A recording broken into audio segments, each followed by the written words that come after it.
भारत ने यूक्रेन के युद्धग्रस्त इलाकों में बिना रोक-टोक अवैध मानवीय सहायता पहुंचाने पर जोर दिया है। संयुक्त राष्ट्र सुरक्षा परिषद की बैठक में भारत ने एक बार फिर से इस मुद्दे को उठाया। भारत लगातार रूस और यूक्रेन के बीच जारी युद्ध में नागरिकों की सुरक्षा के मुद्दे को उठाता रहा है।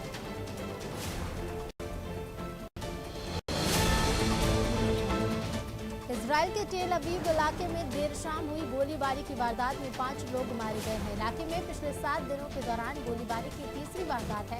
गोलीबारी की इन वारदातों में अब तक मरने वालों की संख्या 11 पहुंच चुकी है।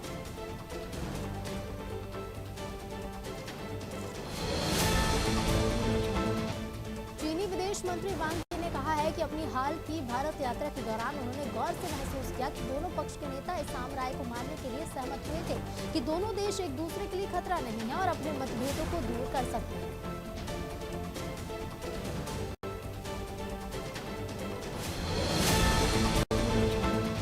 अमेरिकी राष्ट्रपति जो बाइडेन ने अपने रूसी समकक्ष व्लादिमीर पुतिन पर गत दिनों की गई विवादित टिप्पणी पर सफाई देते हुए कहा कि वो यूक्रेन पर हमले के बाद अपना स्वाभाविक आक्रोश व्यक्त कर रहे थे।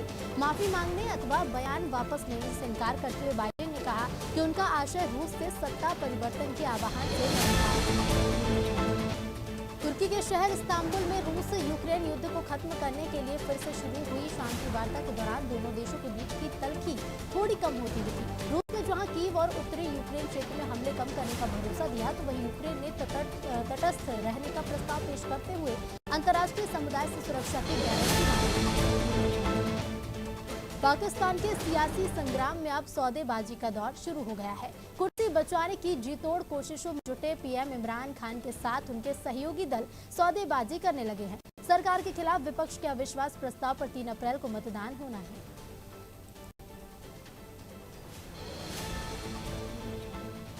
पाकिस्तान के प्रधानमंत्री इमरान खान की सरकार इन दिनों मुश्किल दौर से गुजर रही है। उनके खिलाफ अविश्वास प्रस्ताव पेश किया गया है।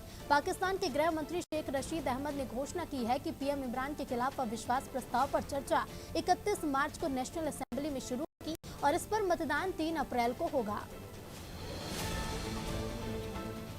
चीन में एक बार फिर से कोरोना संक्रमण के मामले बढ़ रहे हैं और इसके मद्देनजर देश के फाइनेंशियल हब शंघाई में लॉकडाउन कर दिया गया है। इसके तहत प्रतिबंधों को और सख्त कर दिया गया है। यहाँ के लोगों को कोरोना टेस्ट कराने तक घरों के भीतर रहने के निर्देश दिए गए हैं।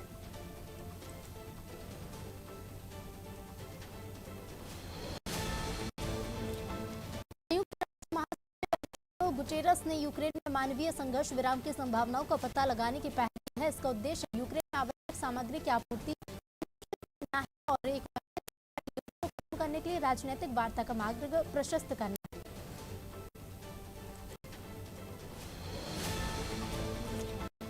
अमेरिका के एक संघीय जज ने अपने फैसले में कहा है कि पूर्व राष्ट्रपति डोनाल्ड ट्रंप ने वर्ष 2020 के राष्ट्रपति चुनाव में कमोबेश सत्ता पलट की कोशिश की थी। उन्होंने अपने एक वकील की सलाह पर इसे अंजाम देने के तरीके को भी निर्धारित किया।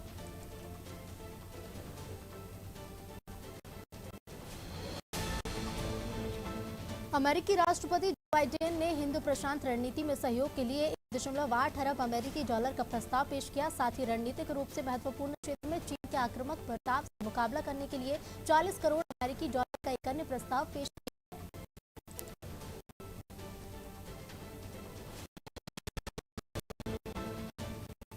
भारत में केसों के बाद यात्राओं से पाबंदियां हटनी शुरू हो गई हैं।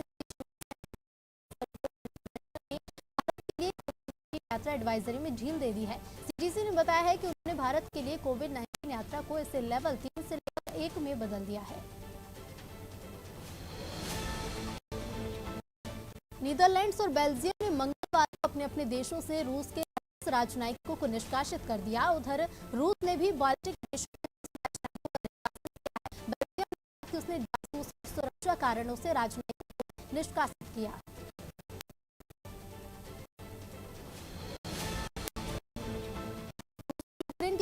भारी संघर्ष के बीच इंटरनेशनल एटॉमिक एनर्जी एजेंसी के director Rafael Mariano Grossi Ukraine दौरे पर गए हैं ताकि शीघ्र तकनीकी सहयोग उपलब्ध करा सके। इससे देश के परमाणु सुविधाओं की सुरक्षा सुनिश्चित हो सकेगी।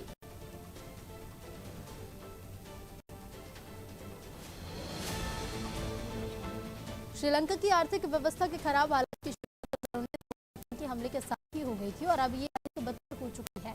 देश की आमदनी के अहम जरियों में से एक पर्यटन व्यवस्था है, जिस पर आतंकी हमले और कोरोना महामारी ने अपना असर दिखाया।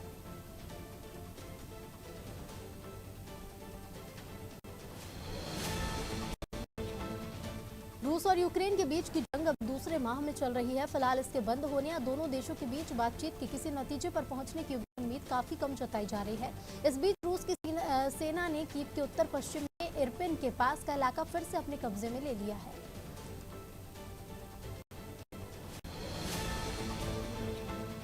इस्तांबुल में मंगलवार को दोनों देशों के नेताओं के बीच हुई मुलाकात। इसके बाद रूस यूक्रेन युद्ध विराम की उम्मीद नजर आई है। खबरों की माने तो यूक्रेन के राष्ट्रपति वोलोदिमीर ज़ेलेंस्की और रूस के राष्ट्रपति व्लादिमीर पुतिन के बीच सीधी बातचीत हो सकती है।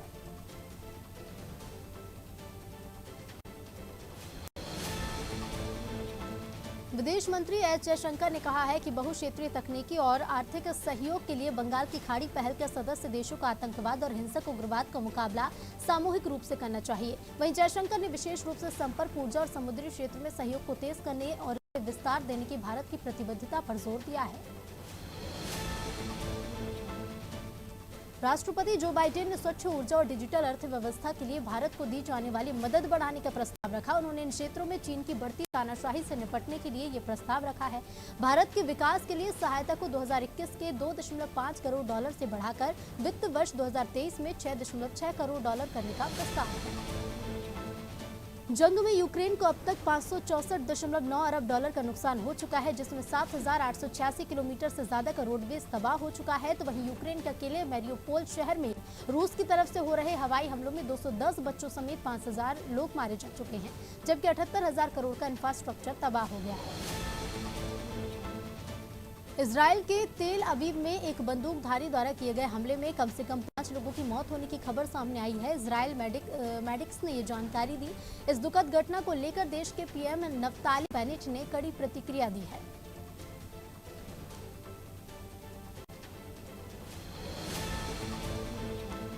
यूक्रेन और रूस के बीच युद्ध के चलते परमाणु को मुफ्त में पोटेशियम आयोडीन की टैबलेट वितरित करने का फैसला लिया है। देश के स्वास्थ्य मंत्री अलेक्जेंड्रो रफीला ने कहा कि परमाणु हमला होने की संभावना कम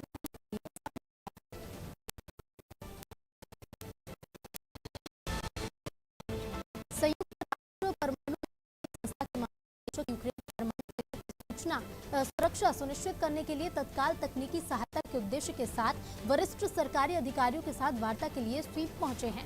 IAEA ने कहा है कि महानिदेशक राफेल मरियानो ग्रोसी का लक्ष्य यूक्रेन के परमाणु स्थलों के लिए त्वरित सुरक्षा और सहायता प्रदान करना है। अमेरिका के विदेश मंत्री एंटनी ब्लिंकन ने कहा है कि इस बात का कोई संकेत नहीं कि रूस यूक्रेन के साथ शांति वार्ता को लेकर गंभीर है। उन्होंने कहा कि रूस क्या कहता है और क्या करता है, इसमें अंतर है।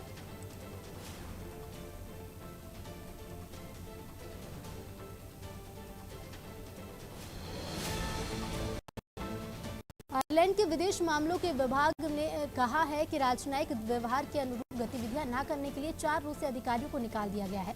विभाग ने कहा कि इससे राजनयिक संबंध खुले रहेंगे और रूसी दूतावास को खुले रहने की अनुमति होगी।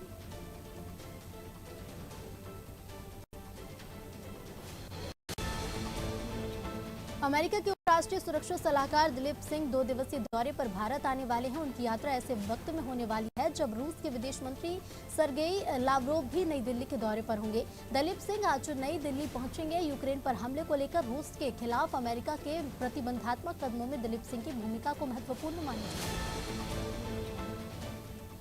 मुख्यमंत्री भूपेश बघेल 31 मार्च को गोधन न्याय योजना की अगली किश्त का ऑनलाइन ट्रांसफर करेंगे। पशुपालक ग्रामीणों, गौठानों से जुड़ी महिला समूहों और गौठान समितियों को 13 करोड़ 62 लाख रुपए की राशि ऑनलाइन जारी करेंगे।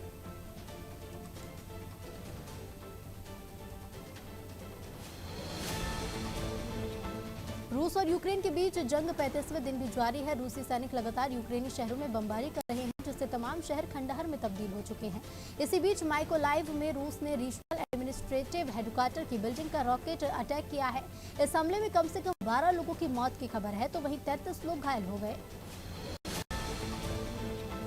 पेट्रोल डीजल के दामों में वृद्धि बदस्तूर जारी है। आज फिर पेट्रोल डीजल के दाम में 80 पैसे प्रति लीटर की वृद्धि की गई है। बीते 9 दिन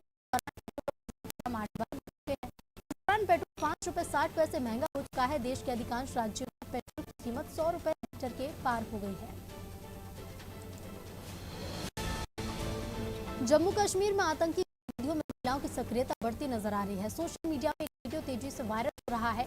इस वीडियो में सोपोर के सीआरपीएफ बंकर के सामने हिजाब पहनकर आई एक महिला पेट्रोल पंप से बंकर के कर्मचारी बुझाते भी नजर आ रहे हैं।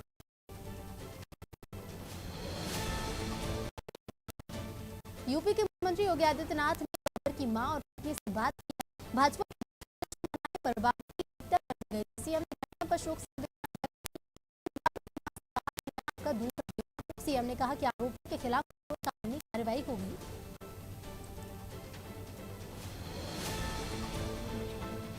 कोरोना वायरस एक बार फिर दुनिया को डरा रहा है। यूरोप से लेकर जापान तक कोरोना का ओमिक्रॉन वेरिएंट बेहद तेजी से लोगों को अपनी चपेट में ले रहा है।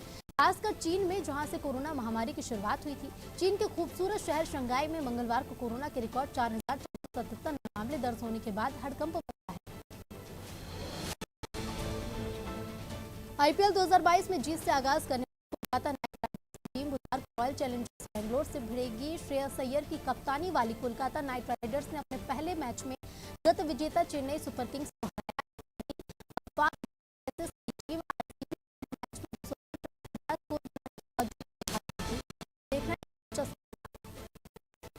और क्लाइंबिंग के लिए सबसे हिमालयन तिरंगा फहराने का कारनामा इंदौर के रजल नाहर ने किया है।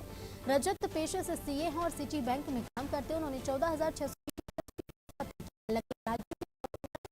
आरोही चढ़ाई पर एक साथ चढ़ गए थे। खंडवा में मुख्यालय छैगांव माखन में जिला स्तरीय कार्यक्रम का आयोजन हुआ। कार्यक्रम में मुख्य अतिथि कुंवर विजय शाह ने अपने संबोधन में बीजेपी की जन कल्याणकारी योजना और महिला सशक्तिकरण पर जोर दिया। मौके पर 17 परिवारों का गृह प्रवेश कराया गया है।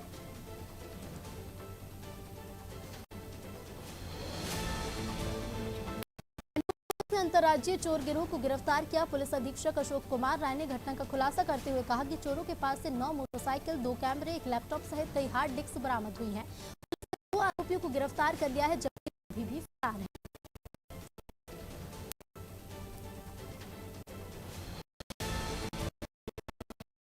विद्युत विभाग की टीम ने कुम्हारी क्षेत्र का दौरा किया। पिछले दिनों जबलपुर से आई विजिलेंस टीम ने यहां प्रकरण बनाए थे और इस दौरान कनिष्ठ अभियंता एसके जैन सहित स्टाफ मौजूद रहा। अभियंता ने उपभोक्ताओं और किसानों से बिजली बचाने की अपील की है।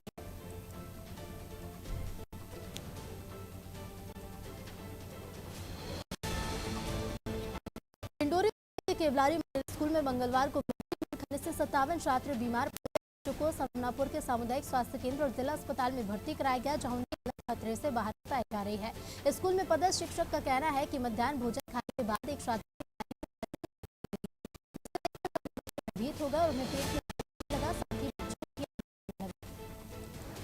जिले के बंडा में बराइठा थाना प्रभारी के खिलाफ प्रभारी को थाने से अन्य जगह स्थानांतरित की मांग की। यादव का कहना है कि थाना प्रभारी ने उनके साथ अभद्रता की और गाली कर झूठे केस में फंसाने की धमकी दी है। देश का सबसे स्वच्छ शहर इंदौर जल संरक्षण और भूजल स्तर को सहेजने में भी बाजी मार रहा है। इस साल इंदौर जिले को जल संरक्षण के लिए राष्ट्रीय जल पुरस्कार से सम्मानित किया गया है। जल शक्ति मंत्रालय से मिलने वाले इस पुरस्कार की घोषणा के बाद राष्ट्रपति रामनाथ कोविंद ने इंदौर जिले को प्रथम और गुजरात के बड़ौदा, राजस्थान कोतवाली थाना अंतर्गत एक अजीबोगरीब मामला सामने आया। यहाँ एक युवक ने उसकी दोनों एक साथ गायब होने की शिकायत दर्ज कराई है। पीड़ित ने कहा कि उसकी दोनों पत्नियां बच्ची को लेकर मायके से वापस विदिशा आने के लिए निकली थी, लेकिन अभी तक नहीं पहुंची। पीड़ित पति ने अब पुलिस से दोनों पत्नियों को ढूंढ निकालने की गुहार लगाई है। हिंदू नववर्ष 2 अप्रैल को भोपाल में अखिल भारतीय कवि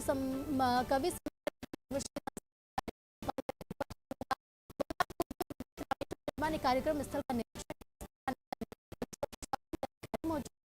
विधायक रामेश्वर शर्मा ने अधिकारियों को कार्यक्रम स्थल पर चाक चौबंद सुरक्षा व्यवस्था करने के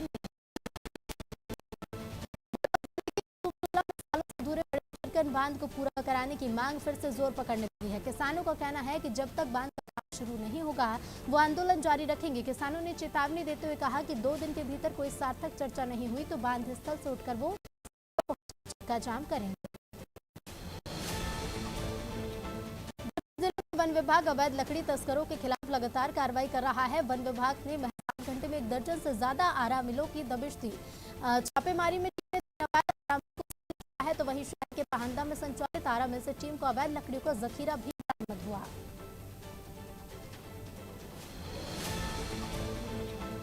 कि मैत्री बाग में पार्किंग के नाम पर लोगों से अवैध वसूली की जा रही है। यहाँ पैसे देने के बावजूद भी पार्किंग से दिन दहाड़े चोरी हो गई। इसकी जानकारी हमारे संवाददाता ने जिम्मेदार अधिकारियों को दी। उसके बाद उन्होंने विभाग से मामले की जानकारी लेकर कार्रवाई करने की बात कही है।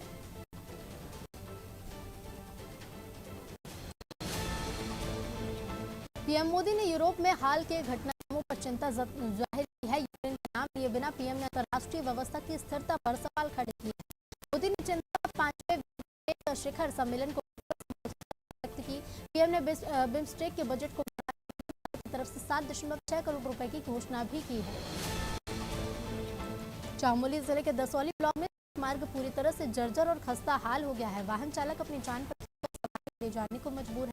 खैनों से 9 किलोमीटर का मार्ग उबड़ खाबड़ और खतरनाक मोड़ से भरा है। चमोली जिला प्रशासन कई बार प्रधानमंत्री ग्राम सड़क योजना विभाग को अवगत कर ही चुका है, फिर सुधारा जा रहा है। बाहुबली मुख्तार अंसारी के बेटे की गिरफ्तारी पर रोक लगा दी गई है। मुख्तार अंसारी के बेटे विधायक अब्बास अंसारी पर चुनाव के दौरान बयान 3 मार्च की चुनावी सभा में अधिकारियों को सबक सिखाने की धमकी दी थी। उन्होंने इस मामले में उत्तर प्रदेश सरकार से जवाब किया। बिजनौर के डीएम उमेश मिश्रा ने सीसी रोड निर्माण कार्य का निरीक्षण किया। डीएम को निर्माण कार्य में घटिया सामग्री उपयोग करने की शिकायत मिली थी। निरीक्षण के दौरान डीएम ने अधिशासी अभियंता और जेई को जवाब तलब किया है और मानक के अनुसार काम न करने पर नाराजगी जताई है।